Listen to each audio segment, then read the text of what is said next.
YS Vivekananda Reddy హత్య కేసులో జగన్మోహన్ రెడ్డి కుటుంబ సభ్యులను అరెస్టు చేయాలని నాడు ఇంటెలిజెన్స్ చీఫ్గా పనిచేస్తున్న ఏబి వెంకటేశ్వరరావు తీవ్రంగా ఒత్తిడి చేశారని, ఏబీ దగ్గర ఉన్న ఆధారాలు సిబిఐకి అందజేస్తానని ఏబీవీ రావు ఇప్పుడు చెప్పటం నేరం.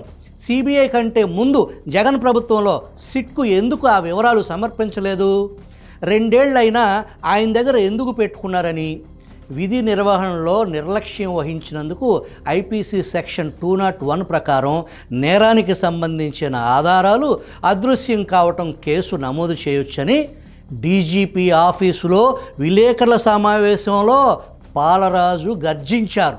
ఆ సమావేశంలో పాలరాజుతో పాటు ఐపీఎస్ అధికారుల సంఘం సభ్యుడు ఆర్ఎన్ అమ్మిరెడ్డి తన స్వామి భక్తిని చాటుకున్నారు. అసలు విషయం ఏంటంటే, ఏబి వెంకటేశ్వరరావు సిబిఐ పిలిస్తే ఆ రోజు ఏం జరిగిందో నాకు తెలిసిన విషయం చెబుతాను అని చెప్పేసి మాత్రమే అన్నారు. ప్రభుత్వం మారింది. పాలరాజును ఆంధ్రప్రదేశ్ ఫోరెన్సిక్ సైన్స్ ల్యాబొరేటరీ డైరెక్టర్గా నియమించారు.